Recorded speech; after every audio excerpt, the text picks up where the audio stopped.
Exercise 8.2 third question ಇನ್ನೇನ್ ಕೊಟ್ಟಿದ್ದಾರೆ ನೋಡ್ರಿ, A B C D is a rectangle ಅಂತ ಕೊಟ್ಟಿದ್ದಾರೆ. ಸೊ ನಾವೇನ್ ಮಾಡೋಣ, ಒಂದು ರೆಕ್ಟಾಂಗಲ್ ತಗೊಳ್ಳೋಣ.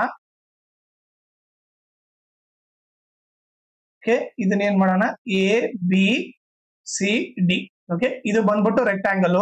ಆಮೇಲೆ ಏನ್ ಕೊಟ್ಟಿದ್ದಾರೆ, P Q R and S are mid points of the sides A B B C C D and D A. Okay, so A B ಗೆ mid point P, B C ಗೆ midpoint Q, okay, C D midpoint R, ಆಮೇಲೆ D A midpoint S. Okay, ಇದನ್ನ join ಮಾಡೋಣ.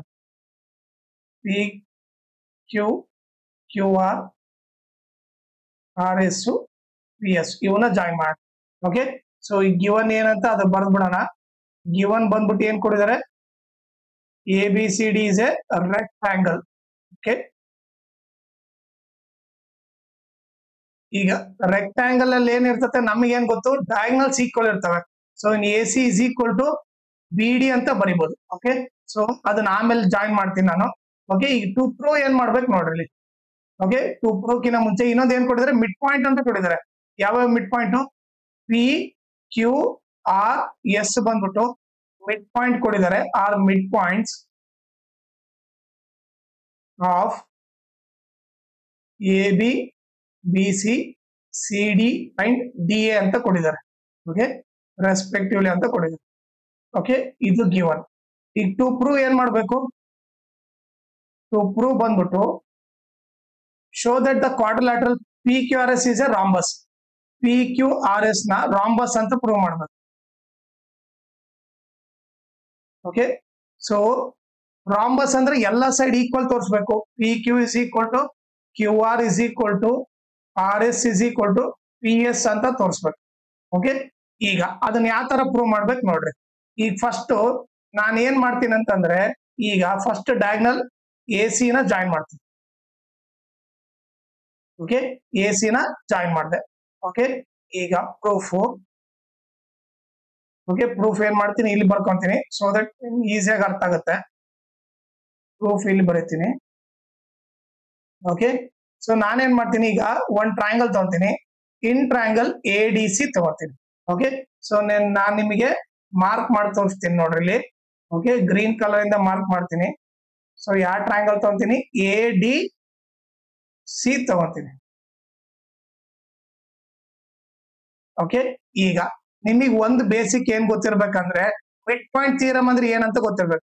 ಒಂದ್ triangle ತಗೊಂಡ್ರೆ, okay, ಒಂದ್ triangle ತಗೊಂಡ್ರೆ ಆ ಟ್ರಯಾಂಗಲ್ ಅಲ್ಲಿ ಓಕೆ ಎರಡು ಮಿಡ್ ಪಾಯಿಂಟ್ ಇದ್ದು ಅನ್ಕೋಣ, ಇ ಮತ್ತೆ ಎಫ್. ಓಕೆ, ಎರಡು ಮಿಡ್ ಪಾಯಿಂಟ್ ಇದ್ದು ಅವನ್ನ ಜಾಯಿನ್ ಮಾಡಿದ್ರೆ, ಓಕೆ, ಆ ಮಿಡ್ ಪಾಯಿಂಟ್ ಅಪೋಸಿಟ್ ಏನಿರುತ್ತಲ್ಲ ಅದಕ್ಕೆ ಪ್ಯಾರಲಲ್ ಇರುತ್ತೆ, ಆಮೇಲೆ ಅದರಲ್ಲಿ ಅರ್ಧ ಇರುತ್ತೆ. ಓಕೆ, ಸೊ ಇದು ಬಂದ್ಬಿಟ್ಟು ಏನು, ಮಿಡ್ ಪಾಯಿಂಟ್ ಥಿಯರಮ್. ಓಕೆ, ಈ ಬೇಸಿಕ್ ಗೊತ್ತಿರ್ಬೇಕು. ಓಕೆ, ಈ ಬೇಸಿಕ್ ಗೊತ್ತಿದ್ರೆ ಇವಾಗ ನಾವು ಈಸಿಯಾಗಿ ಸಾಲ್ವ್ ಮಾಡ್ಬೋದು. ಓಕೆ,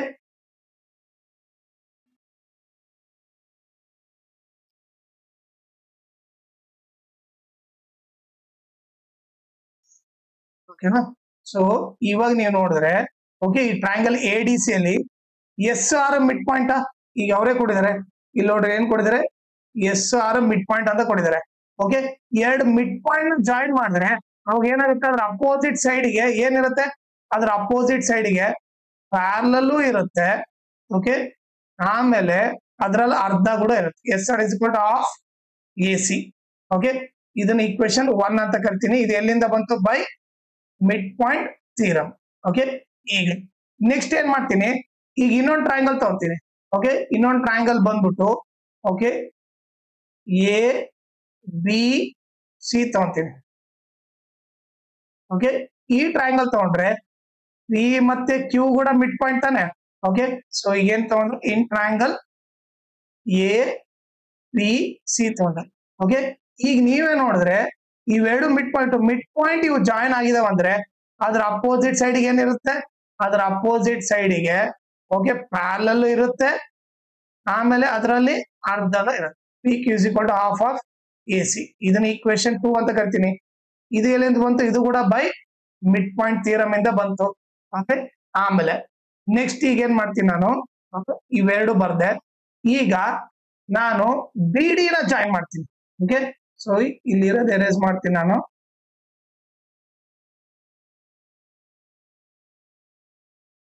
ಈಗ ನಾನೇನ್ ಜಾಯಿನ್ ಮಾಡ್ತೀನಿ, BD ನ ಜಾಯಿನ್ ಮಾಡ್ತೀನಿ.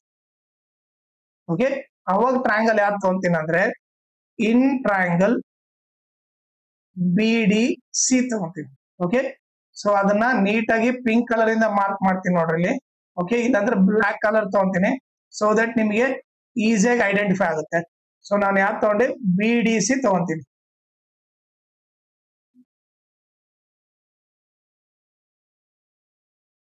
ಈ ಟ್ರಯಾಂಗಲ್ ತಗೊಂಡ್ರೆ, ಈ ಟ್ರಯಾಂಗಲ್ ಅಲ್ಲಿ ನಮಗೇನ್ ಗೊತ್ತು, Q ಮತ್ತೆ R ಮಿಡ್ ಪಾಯಿಂಟ್ ಅಂತ ಗೊತ್ತು.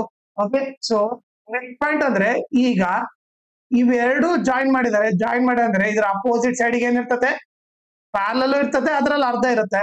ಸೊ ನಾನು ಇವಾಗ ಏನ್ ಬರಿಬಹುದು ಅಂದ್ರೆ QR is parallel to DB ಆಮೇಲೆ and QR is equal to half of DB ಅಂತ ಬರಿಬಹುದು.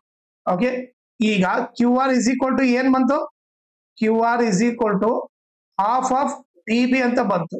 ಓಕೆ, ಸೊ ನಾನು ಇವಾಗ QR is equal to half DB ನ ಏನಂತ ಬರಿಬಹುದು ನೋಡ್ರಿ, QR is equal to half of, ಈಗ DB ಇದ್ದಲ್ಲ, DB ಅಂದ್ರೆ ಒಂದೇ, BD ಅಂದ್ರೆ ಒಂದೇ. BD ಇದ್ದಲ್ಲಿ ಏನ್ ಬರಿಬಹುದು ನಾನು, AC ಅಂತ ಬರಿಬಹುದು. BD ಅಂದ್ರೆ ಒಂದೇ, DB ಅಂದ್ರೆ ಒಂದೇ. DB ಇದ್ದಲ್ಲಿ ಏನ್ ಬರಿಬಹುದು, AC ಅಂತ ಬರಿಬಹುದು. ಹಾಫ್ AC ಅಂತ ಬರಿತೀನಿ. ಇದನ್ನ ಈಕ್ವೇಶನ್ 3 ಅಂತ ಕರಿತೀವಿ. ಓಕೆ, ನೆಕ್ಸ್ಟ್ ಈಗ ನಾನೇನ್ ಮಾಡ್ತೀನಿ, ಇನ್ನೊಂದು ಟ್ರಯಾಂಗಲ್ ತಗೋಬೇಕು. ಓಕೆ, ಅದನ್ನ ನೀಟಾಗಿ ಎಕ್ಸ್ಪ್ಲೇನ್ ಮಾಡ್ಬಿಡ್ತೀನಿ. ಇನ್ ಟ್ರಯಾಂಗಲ್, ಇನ್ನೊಂದು ಟ್ರಯಾಂಗಲ್ ಯಾರು ತಗೊಂತೀನಿ ಅಂದ್ರೆ ಇವಾಗ ಇನ್ನೊಂದು ಟ್ರಯಾಂಗಲ್, ಈ ಟ್ರಯಾಂಗಲ್ ತಗೊಂತೀನಿ. ಯಾವುದು, ABD ತಗೊಂತೀನಿ, ABD. ಓಕೆ, ಈ ಟ್ರಯಾಂಗಲ್ ತಗೊಂಡ್ರೆ PQ ಮಿಡ್ ಪಾಯಿಂಟ್ ಇದೆ. ಓಕೆ, ಮಿಡ್ ಪಾಯಿಂಟ್ ಜಾಯಿನ್ ಮಾಡಿದಾಗ ಅದು ಅಪೋಸಿಟ್ ಸೈಡ್ ಏನಿರ್ತದೆ, ಪ್ಯಾರಲಲ್ ಇರ್ತದೆ, ಅದ್ರಲ್ಲಿ ಅರ್ಧ ಇರುತ್ತೆ. ಸೊ ಇವಾಗ ಏನ್ ಬರೀಬಹುದು, PS parallel to DB ನೂ ಇರುತ್ತೆ, and PS is equal to half of DB ಇರುತ್ತೆ. ಈಗ ನಮ್ಗೆ ಏನ್ ಗೊತ್ತು, PS is equal to half of DB ಅಂತ ಗೊತ್ತು. ಈಗ ನಮಗೆ ಗಿವನ್ ಏನೋ, DB ದಲ್ಲಿ ಏನ್ ಬರಿಬಹುದು, DB ದಲ್ಲಿ AC ಅಂತ ಬರಿಬಹುದು.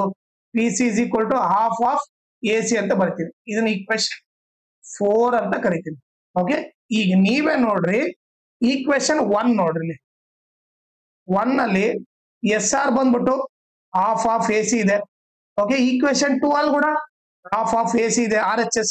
ಈಕ್ವೇಶನ್ 3 ಅಲ್ಲಿ ಕೂಡ ಹಾಫ್ ಆಫ್ AC ಇದೆ. ಓಕೆ, ಈಕ್ವೇಶನ್ 4 ಅಲ್ಲಿ ಕೂಡ ಹಾಫ್ ಆಫ್ AC ಇದೆ. RHS ಎಲ್ಲ ಈಕ್ವಲ್ ಇದೆ. ಈಗ ಏನ್ ಬರಿಬಹುದು, ಫ್ರಮ್ 1 2 3 and 4. ಓಕೆ, RHS ಎಲ್ಲ ಸೇಮ್ ಇದೆ. RHS ಎಲ್ಲ ಸೇಮ್ ಇದ್ರೆ LHS ಕೂಡ ಸೇಮ್ ಇರುತ್ತೆ. ಸೊ LHS ಏನೇನು, SR is equal to PQ is equal to QR is equal to PS. ಅಂದ್ರೆ 4 ಸೈಡ್ ಈಕ್ವಲ್ ಅಂತ ಬರಿಬಹುದು. So nothing but PQ is equal to QR is equal to RS is equal to okay PS ಅಂತ ಬರಿಬಹುದು. Okay, so ಇವು 4 side equal ಏನೋ ಅಂದ್ರೆ nothing but ಅದು rhombus ಅಂತಾನೆ ಅರ್ಥ. Therefore PQRS is a rhombus ಅಂತ ಬರೆದು ಬಿಟ್ರೆ ಮುಗೀತು. ಓಕೆ, ಸೊ ನೀವು ಇಲ್ಲಿ ನೋಡಿದ್ರೆ ನಾವು PQRS is a ರಾಂಬಸ್ ಅಂದ್ರೆ ಏನ್ ಪ್ರೂವ್ ಮಾಡ್ಬೇಕಿತ್ತು, PQ is equal to QR is equal to RS is equal to PS. ಅದನ್ನ ಪ್ರೂವ್ ಮಾಡಿದ್ವಿ. So therefore PQRS is a rhombus.